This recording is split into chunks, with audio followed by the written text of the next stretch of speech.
સંકલ્પ સફરની થીમ ઉપર પર્યાવરણ બચાવના સંદેશા સાથે મહારાષ્ટ્રના રોહા રાયગઢના વતની 26 વર્ષીય સુબોધ વિજય નામના યુવાન લદ્દાખથી 19 જૂનથી સાયકલ યાત્રા પર નીકળ્યો હતો.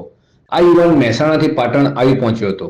શક્તિ સંકલ્પ સફરની થીમ ઉપર ભારતના 28 રાજ્યોમાં 1 લાખ વૃક્ષો ભારતની દુર્લભ પહાડી વિસ્તારમાં રોપવાનો અને પર્યાવરણ બચાવવાના સંદેશા સાથે આ યુવાન ગત વર્ષે લદ્દાખ ખાતેથી સાયકલ યાત્રા પ્રારંભ કર્યો હતો.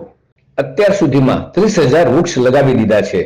950 દિવસની સાયકલ સવારી કરવાનો તેનો ગોલ છે, તેમાંથી 496 દિવસ એને પૂરા કર્યા છે અને 28 રાજ્યો ફરવામાં આજે એનું 10મું રાજ્ય ગુજરાત છે.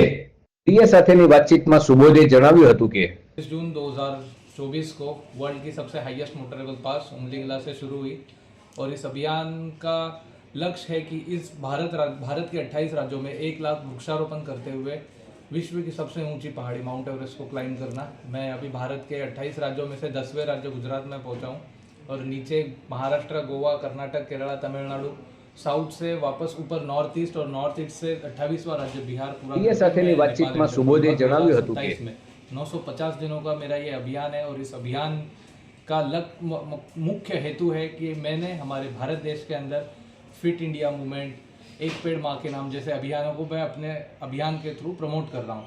1 लाख पेड़ लगाने का संकल्प लिया था और अभी तक 30,000 वृक्ष अपने हाथों से लगा चुका हूँ भारत के 9 राज्यों में। और अभी गुजरात आने का भी मकसद यही है कि यहाँ पे ज़्यादा से ज़्यादा क्लाइमेट चेंज के ऊपर फिट इंडिया मूवमेंट को लेकर मैं स्कूल, कॉलेजेस में, कोचिंग सेंटर्स में अवेयरनेस सेशन लूँ और ज़्यादा से ज़्यादा यहाँ पे पेड़